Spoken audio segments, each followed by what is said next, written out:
Pati ba kayo affected ng mga bashers? May mga bashers ako personally, marami naman akong bashers. Ay, grabe. Meron talaga eh. And that's something you have to expect.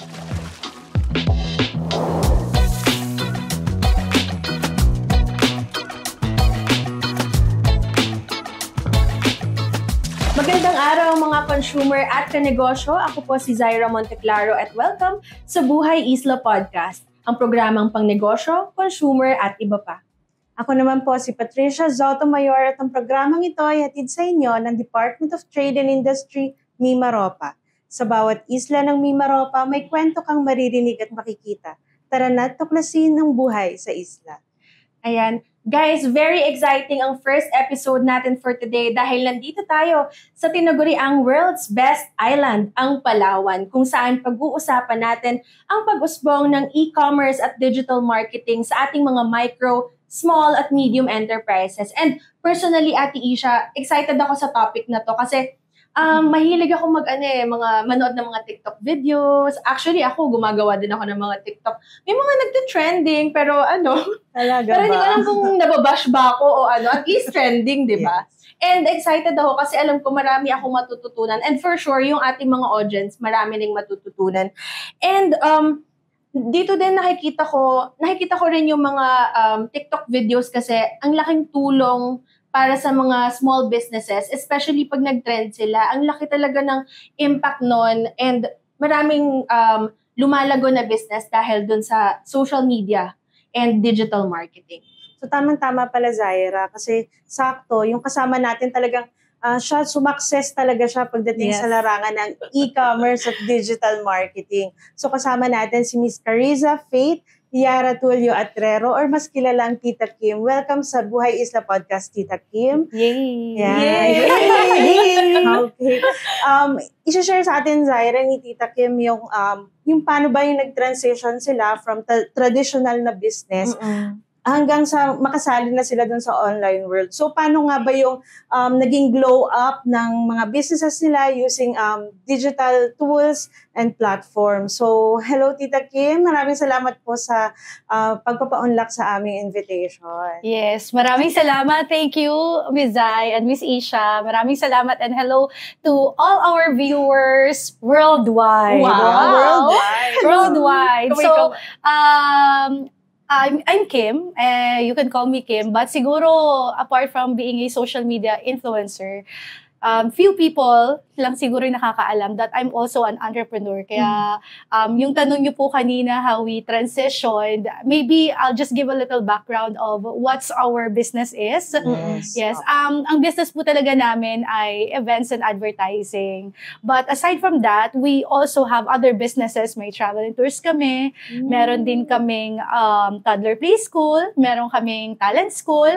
But siguro pagdating sa online world, ang talagang pinaka-success talaga is the events and advertising. And it was during pandemic na talagang nagkaroon kami ng maraming transition because just like what you've said, the online world is napakalawak. At napakalawak din ang pwede niyang magawa sa ating business. So, just a little kwento. Okay lang ba? Kwento ko lang. Ayun. Ano po ba yung pangalan ng business muna natin? It's JK Events and Advertising. Hanggang ngayon naman, that's our registered name sa DTI. Bakit siya JK, ma? Because it's Jaren and it's Kim. So, yung Jaren JK is your husband. Po ba si JK Digitals PH? Yes, our brand name is JK Digitals PH. But before, it was just JK Events and Advertising. So, from the name itself, we just do events and advertising. So, when we say advertising, that's radio, that's TV, that's print, doon lang nagre-revolve because previously I worked in a TV station in a known TV network. So as a mass comm graduate, medyo yun yung familiarize ko rin talaga na field.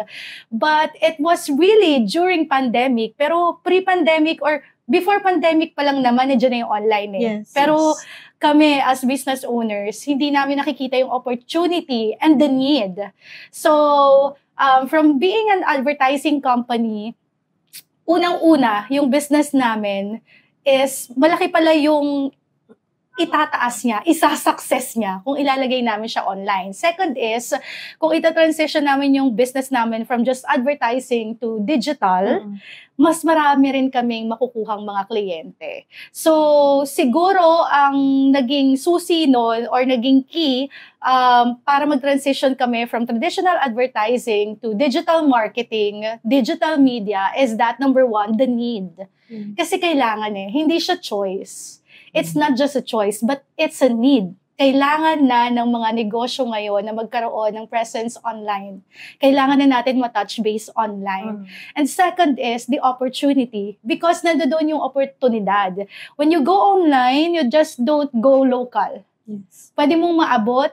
Mas wide yung... Wider ang audience, even worldwide. Diba? Kaya nga po nauso yung mga virtual assistants. Diba? Hanggang ngayon, may mga client kaming international.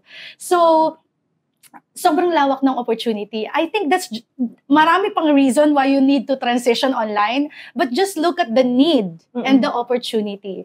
So again, katulad ng sinabi ko kanina, going online is not just a choice, but it's a need.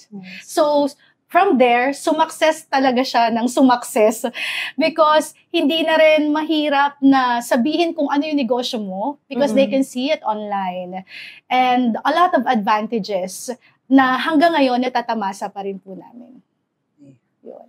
So medyo kinabahan ako kay Tita Kim. Kasi yung mga questions in mind ko nasagot na niya. So ano ba yung next na ano? So yun po, ano po ba yung naging turning moment natin para talaga mag-transition po tayo dun sa fully digital na negosyo natin. So, Tapos nabanggit mo, ma'am, kanina na parang yun, lagi mo ina-emphasize yung need. Yes. So, paano mo nalaman na kailangan nyo nang mag-transition? Pandemic. Pandemic is the greatest opportunity. Ako kasi naniniwala na pag may challenge, either personal or business man yan, you always look at the opportunity.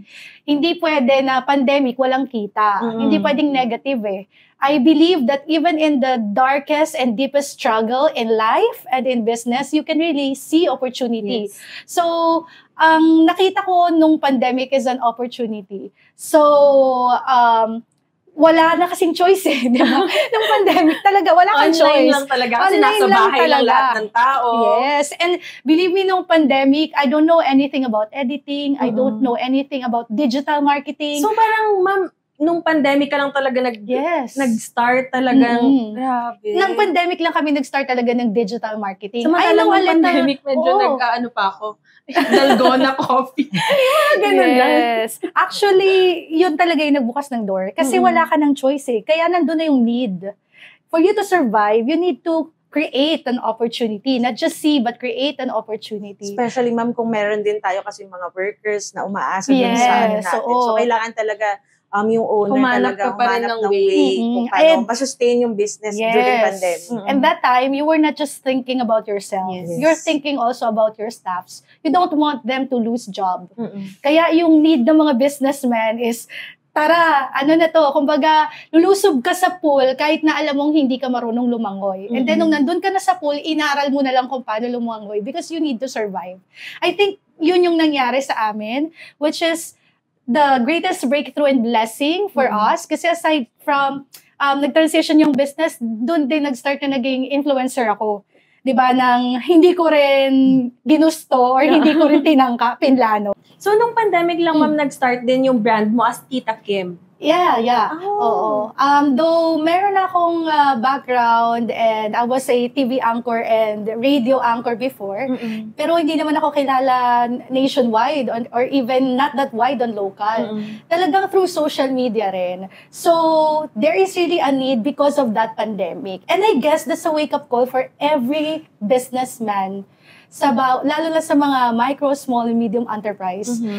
It's a wake-up call. Yung pandemic is not meant to tear us down, but it's a challenge for us to create opportunities. So, ma'am, since pandemic po, nung pandemic ba nag-boom agad, madami na agad followers, or until na sustain natin yon na talaga nakakapag entice tayo ng mga followers na sumubaybay dun sa page natin and dun sa mga contents na kine-create natin. So hanggang ngayon ba nandun pa rin or masasabi ba natin na nung pandemic lang talaga din medyo Nag-hit. talagang Ganon. nag-hit yung ano?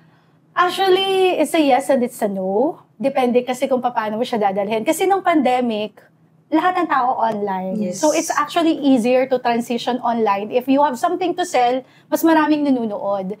But as days, months, and years Yes. go by, Nung syempre, pabalik na ng bumabalik pabalik. nung pabalik normal. na ng normal, hindi naman bumabalik yung tao online eh. Ay, hindi sila bumabalik offline. Online pa rin Nag-sustain sila. But the problem Nabawasan lang yung nabawasan na yung kanilang screen time, kumbaga. and the more competitors yung nag-go online. And I guess, kung tatanungin niyo po kung na-sustain ba, I think on our part, we're sustaining it because we're learning and learning and learning. Because I believe that's one key to stay relevant online. You continually learn because, like for example, Meta, diba, or Facebook, because that's the widest platform na known for every Filipino.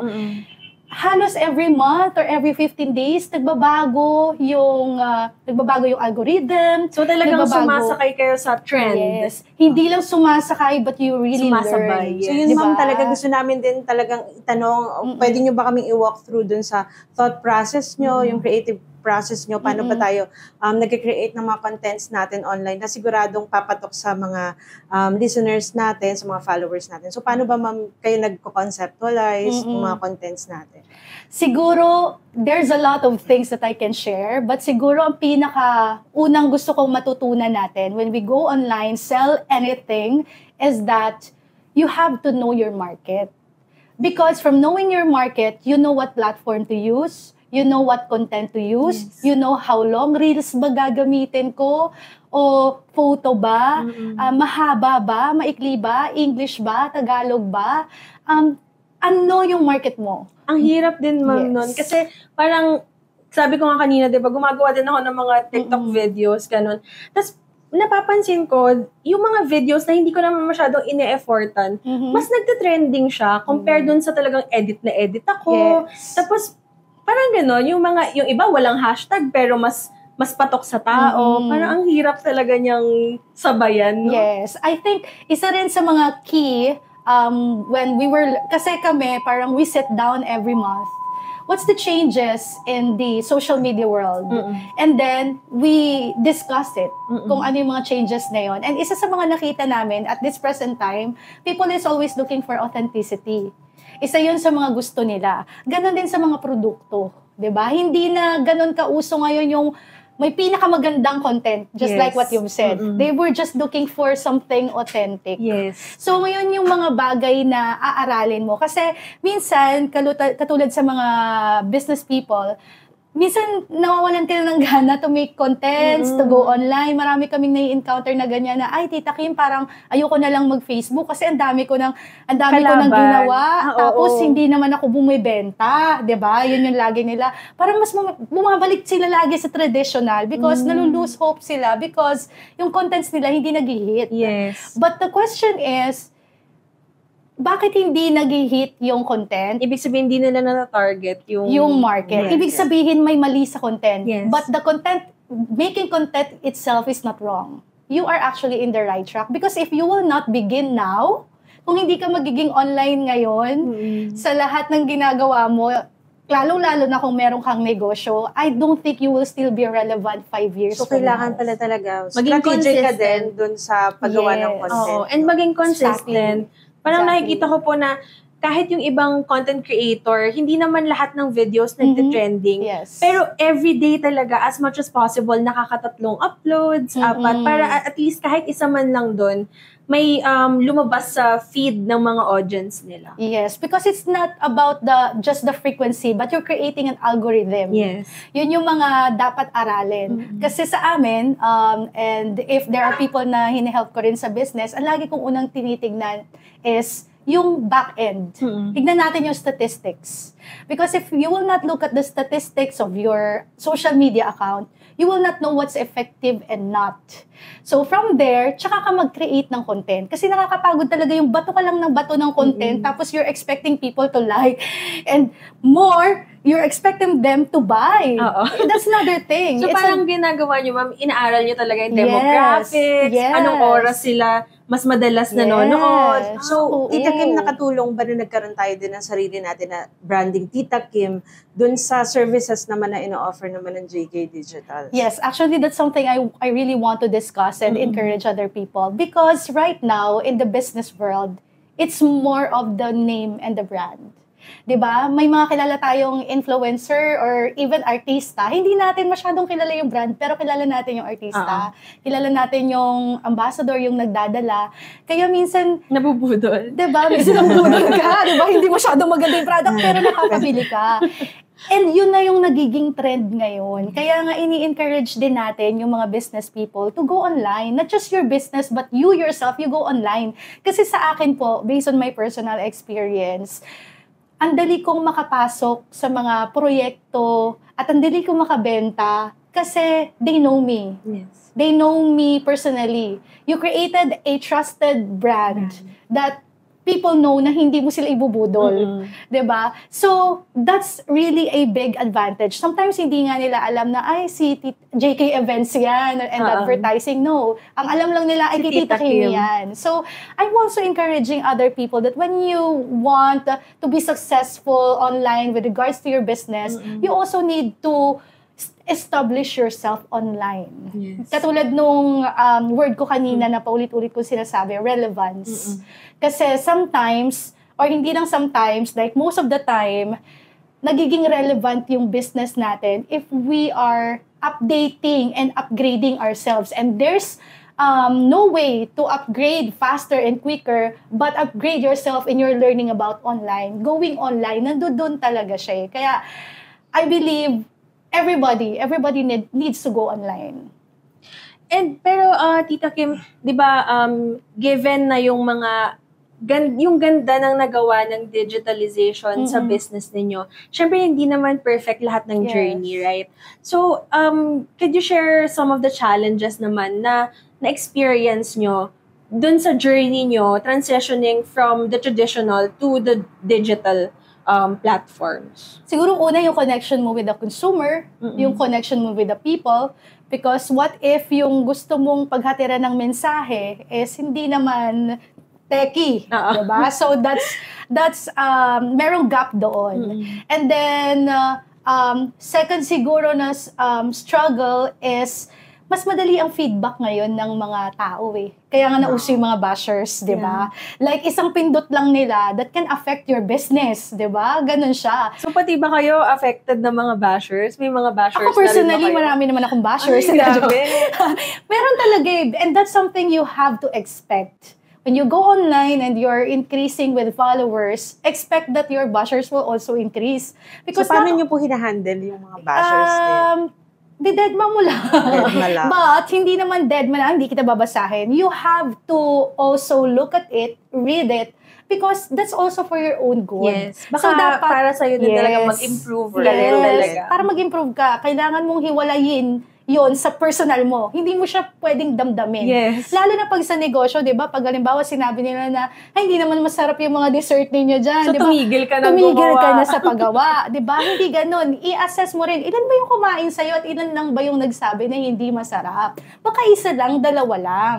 So, ngayon kasi, ang mga tao, mas may power na sila to give feedback. Kaya nga, another thing na dapat din nating aralin online is how do we handle feedbacks. Kasi most of the time, inaaral natin how to do contents, but we're not actually learning how to handle feedbacks online because that's another thing. Yes. Yun. Dami na natin na pag-usapan. Oo, grabe. Grabe siya. Ang dami ko lang, ang dami ko nang natutunan agad. Parang nabubuhay yung katawan lupa. Lupa. At saka ngayon kasi ang dali na rin mag-recommend, diba? Yes. Hindi lang yung mga negative na feedback, but pag-post ka lang din, uy, pumunta ako sa ganito, ang sarap ng kape nila, diba? Yung Minsan mga recos. hindi mo na sinabing masarap yung kape, pero dahil pinost mo, you're actually recommending the business itself, diba? Yes. So, ang dali na lang. So, sa daming natutunan, Zai, baka mamaya, after nito, Tita Zai na rin. Gagawa na rin ako ng sarili kong branding. Yes. Ate Zai na lang, para hindi masyadong ginaya. But before, Tita Kim, bago tayo magpatuloy sa kwentuhan natin, we will take a pause po muna, no? At sasagot tayo ng isa sa mga madalas na itanong ng ating mga consumer. Paano nga ba mag-file ng complaint sa DTI? Sagot ka ni Ate Ruby sa ating special segment na #RubyReads. Hello mga kanegosyo at consumer! Narito tayo ngayon upang magbasa ng katanungan mula kay Aling Obang para sa #RubyReads. Mars, paano nga ba mag-file ng reklamo bilang consumer? Maaari kayong mag-file ng inyong consumer complaint sa NDDTI or Negosyo Center. Mag-fill up lamang ng initial complaint form, kalakip ang inyong mga ebidensya tulad ng official receipt, video or picture. Kailangan din ninyong alam ang contact numbers, email, at address ng inyong nirereklamo. At kung ang inyong reklamo ay hindi saklaw ng DTI, kayo ay aming i-refer sa tamang ahensya upang matugunan ang inyong reklamo. So, ayan, Tita Kim. So, kanina, dun sa napag-usapan natin, narinig ko na yung word na we sit down. So, gusto ko lang, parang na-curious lang ako kung ano yung composition ng team ni Tita Kim. Siyempre, as a team tayo nag-work, so meron ba dyang, mix ba siya ng mga Gen Z, millennials, or iba-iba ba siya, or pare-pareho mga bata ba, or ano? Anong composition ng team ni Tita Kim? Okay, so when it comes to technical, yung back-end, yan. So I'm with my husband kasi pareho kaming ng interest, and I think yung wavelength namin when it comes to digital marketing, magkatugma. Then with our staffs na mga techie. But there is also another sit down with the ordinary people. Who are our audience? So merong millennial, may Gen Z, may nanay, may lolo, 'di ba? Because kung nakikita mo na may mga lolo-lola rin na nakikinig sa'yo, you also have to get their opinions. Why do they want to listen to you or watch you? 'Di ba? So, minsan kasi nami-miss out natin 'yon. We just learn from the experts, but we don't learn from the consumers. We have to learn from them because they are our market. 'Di ba? Iba yung isip ng technical na mga tao sa isip ng mga taong bibili. So, dapat ang isip mo ay hindi sa mga taong magagaling, but ang isip mo ay dun sa mga taong bumibili. Ang galing. Ang galing nun. Inaaral mo po talaga yung market ninyo para mas makapag-produce kayo ng content na talagang mas engaging para sa kanila. Yes, hindi lang pala sa product yun, gano'n na. Ano yung need nung sa services din pala sa binibenta mo rin content. Yes. Like for example, sa Tita Kim, iba yung messaging ko, kasi iba rin yung audience ko. Hindi ako ganitong magsalita. parang medyo jolly, masa, kasi yun ang kailangan ng audience mo eh. Yun yung bibili ng brand mo eh. Mas patok ka sa ganong branding. But when it comes to JK events and advertising, I must talk professionally because my audience are different. Mga kami, business to business eh. Yes. So, kaya babalik talaga tayo doon sa dapat alam mo yung market mo para lahat ng mga gagawin mo tugma. Hindi ka mapapagod mag-market, mag-online, hindi nakakapagod kasi may resulta. And result will come if you know the baseline, the foundation, which is your market. Yes. Talagang kailangan aralin mo talaga kung sino talaga yung yung tatanggap nung messaging nung ginagawa mo. Like for example, ma'am, ang dami kong daldal, no? Minsan ako as Tita Kim halimbawa, nagta-tricycle ako intentionally, naglalakad ako intentionally, kahit pa may option ako to magsasakyan, 'di ba? Minsan umaangkas ako sa mga yung mga ride hailing, 'di ba, mga ride ganyan. Hindi dahil kailangan ko, but kailangan ko silang maramdaman. Because you have to feel them para mas may connection kayo sa isa't isa. So ganun din 'yun, kahit anong produkto mo, ilapit mo, kailangan yung damdamin mo. Hindi lang yung produkto mo na proximity ilalapit mo. At kailangan mo silang damdamin.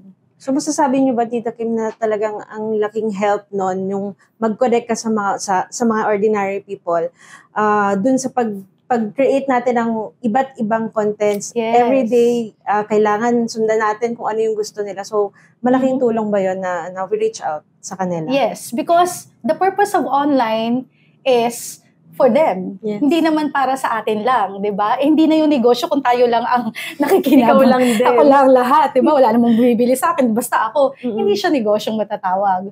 So, kailangan is mailapit mo talaga. And that's the power of online. Kasi ang dali mong kumunik sa kanila. Even nga minsan, di mo na sila damdamin physically. Tignan mo lang yung stats mo, tignan mo lang yung mga comment, di ba? Mararamdaman mo na sino pa tong mga taong bumibili sa akin. Then, I should do the proper content na benta sa kanila. Ganun. Ang galing. And then, nabanggit mo, Tita Kim, yung mga content na benta dun sa mga audience mo. Do you have a particular na content in mind na talagang yung nag-trending, yung naging successful talaga yung campaign mo as Tita Kim or sa JK Digital's PH? Siguro yung one time I shared about my personal journey lang nung kinasal ako imbis na nasa bridal car ako, gumamit ako ng bridal trike. Wow! Bridal trike. Nag-tricycle ako. Tricycle lang umatid sa akin because my papa is a tricycle driver. Wow. So I want to honor my father. I don't want us to ride in a car because that's not us. Poor lang kami sa totoong buhay. Talaga siguro masikap lang ako, masipag kami. So, I want to honor my father. At the same time, I want to give a message that we can be realistic and true because minsan kinakasal tayo, ina-attain natin yung mga bagay na hindi naman tayo, kahit magkautang-utang na, basta maganda yung bridal car. Hindi naman, I want to give a message like that. Ngayon, in a storyline like that, ang dami tuloy nag-approach sa'yo, nagpapakonsulta about how do they plan their wedding. Diba? So, nung nagpapakonsult na sila on how they should plan their wedding, of course, they pay you. Yes. Diba? Because they see your insights valuable. Kahit hindi ko na i-organize yung wedding nila, pero the time na nagpa-consult sila sa akin, kumita na ako doon. So, that's how you do the conversions. Ang galing, no? Kasi dun sa pagiging genuine mo lang na gusto mong i-connect yung naging trabaho ng tatay mo po dun sa wedding, parang ang daming nakakonect din dun sa story mo. And siguro mas lumago yung audience ng branding mo. Yes. Parang gano'n. So, and most of all, syempre na-inspire yung mga tao. Oo. Diba? So, I think that's one key also in business. Hindi mo lang ipakita yung sarap ng produkto mo or yung ganda ng product mo, pero yung messaging mo. Diba? Paano mo ipupwesto yung negosyo mo when it comes to messaging?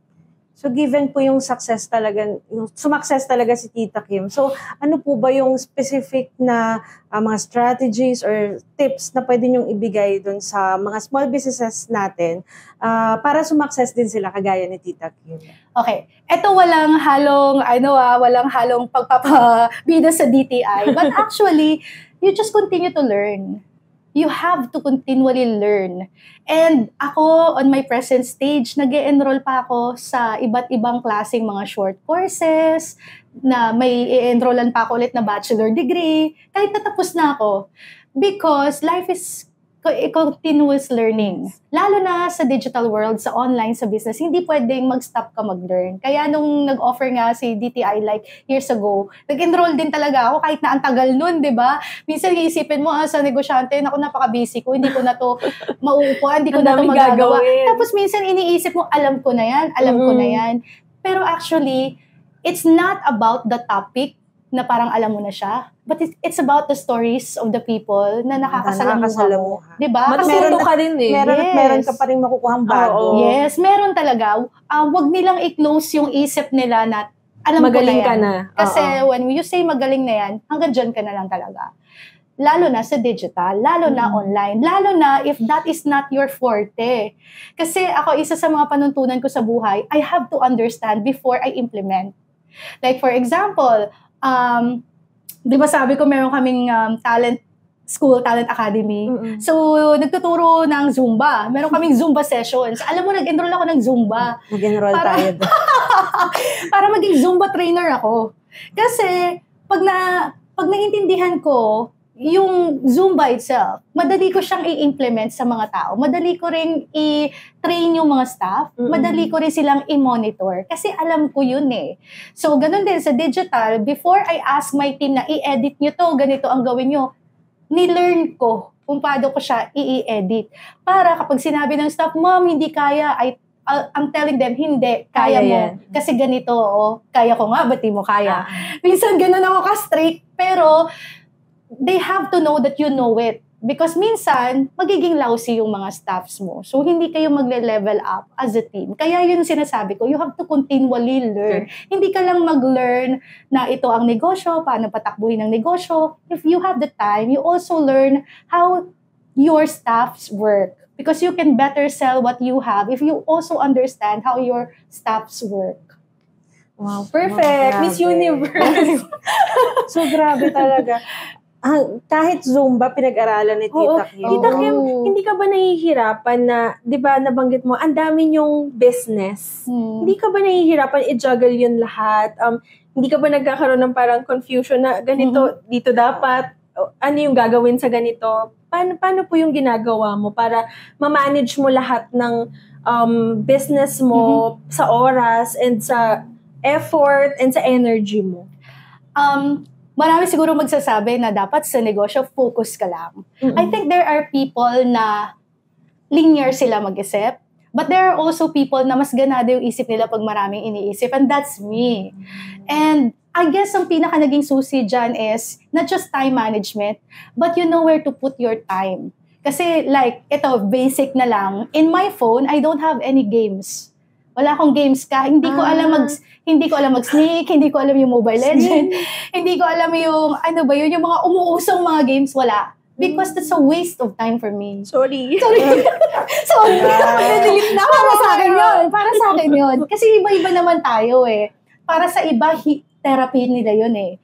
Ako naman, para sa akin, ang tanging advantage ko lang sa lahat ng mayayaman is time. Because like what I've told you, I did not come from a rich family, nor business people. My papa is a guard, my mama is a housewife. Alam mo yung hirap ng buhay. Yung hirap. Kaya talagang porsigido ka. And the only advantage that I have with the other people, especially businessmen, is time.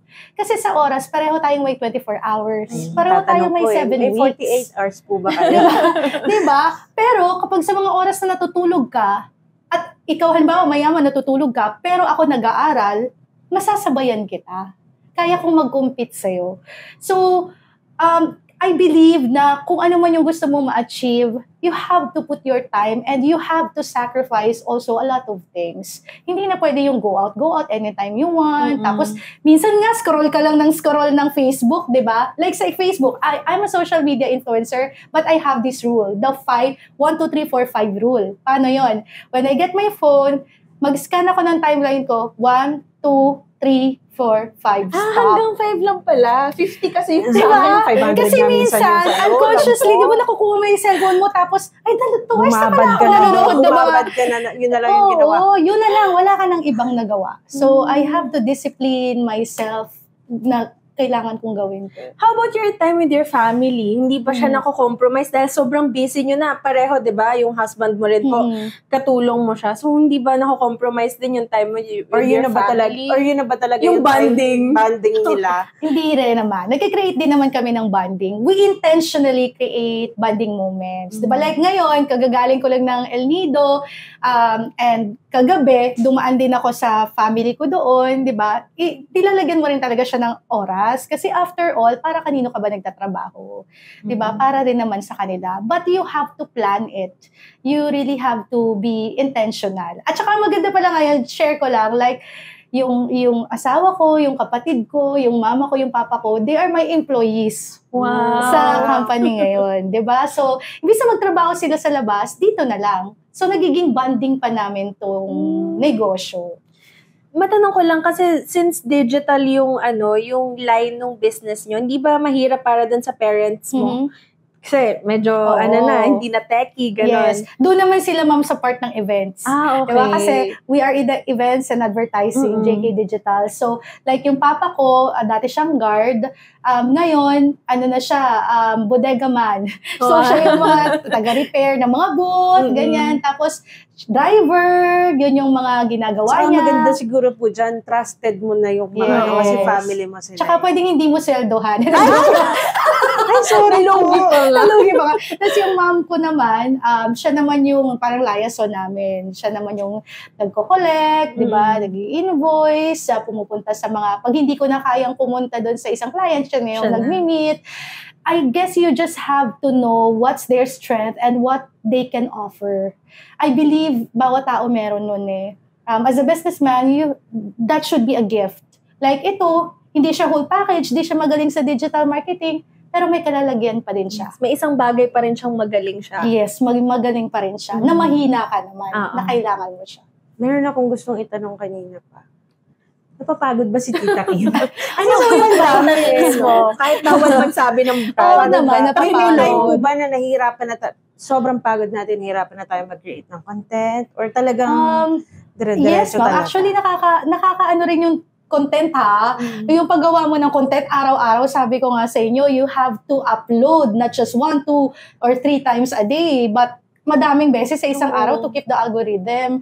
So, nakaka-toxic din siya minsan ng isip, diba? But, hindi ka naman sumusuko sa mga bagay na mahal mo. Diba? Napapagod ka, pero hindi ka sumusuko. That's two different things. So, siguro sa akin, ang kiko lang, basta matulog lang ako ng 8 hours a day, I'm okay. Kasi pag sinakripisyo mo na rin yung health mo, mas mahihirap. wala na, because the greatest investment is yourself.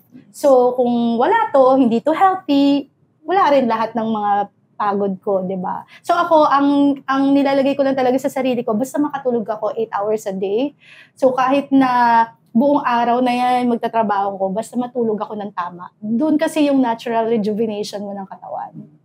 So, given all that you do po, ng JK Digital, so ano po sa tingin nyo yung pinakang forte nyo or ng JK Digitals, yung pinakang, dun kaya talaga success, nag-excel? Success. I guess we're advanced and on hand when it comes to the digital world. I say advanced because we continually learn. Kumbaga, sisikat pa lang dito sa Pilipinas, Alam nyo na. inaral na namin because nangyari na yan sa iba't ibang parte ng mundo. We read the news, so we learn it in advance. Second is, hands-on kami. Hindi yung alam ng staff ko pero hindi ko alam. Kaya nga rin ako nasa content creation world, nasa social media world, kasi I can better understand. Kasi alam ko, kasi ako mismo yon, nakikita ko mismo, ginagalawan ko siya. So, the brands and the clients that you accept for the business, naniniwala sila at nagtitiwala sila kasi nakikita nila. At ikaw din naiintindihan mo, kahit paikot-ikutin nila yon, naiintindihan mo kasi siya. Alam mo na yung gagawin. Yes, opo. Grabe, ang dami natin natutunan sa Ira. Ang favorite ko doon yung even sa darkest moments, merong opportunity. Yes. So, ikaw, ano ba yung talagang... may recitation pa. Oo naman. Siguro ang sa'yo yung yung mga games kailangan na Uy! Hindi, ang favorite ko na sa sinabi niya is to continually learn. Yes. Kasi yun nga parang feeling mo, alam mo na lahat, pero hindi pa pala. Kailangan talaga, gusto ko yung time management ni ma'am.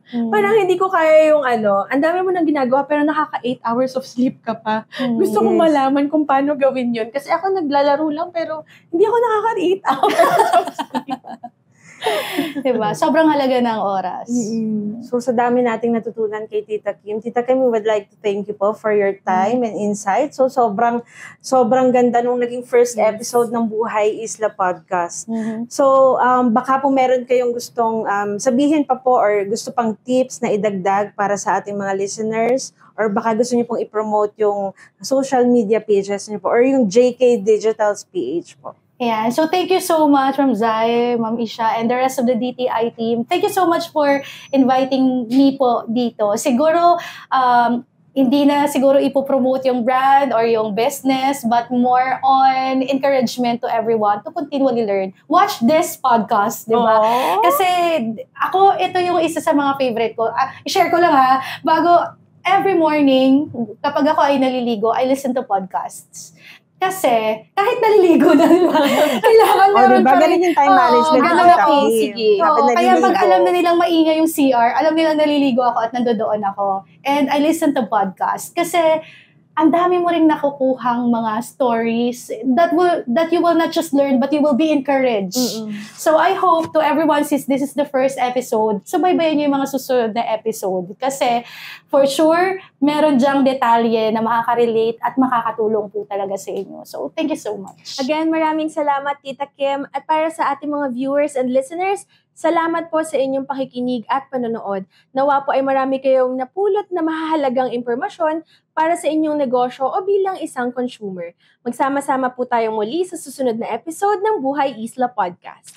Ang Department of Trade and Industry Mimaropa ay nasa social media. I-follow po ang official Facebook pages ng DTI Mimaropa at ng DTI Philippines. Sundan kami sa Instagram sa dti.mimaropa. Bisitahin ang aming website sa www.dti.gov.ph o makipag-ugnayan sa amin sa telepono bilang 0288901712 o email address sa r04b@dti.gov.ph. Mag-subscribe din sa official na YouTube channel ng DTI Philippines at sa official Spotify channel ng Buhay Isla Podcast. Muli, sa ngalan ng aming Regional Director Amormio CJS Benter at ng buong Department of Trade and Industry Mimaropa, ako si Patricia Zotomayor kasama si Zaira Monteclaro para sa Buhay Isla Podcast.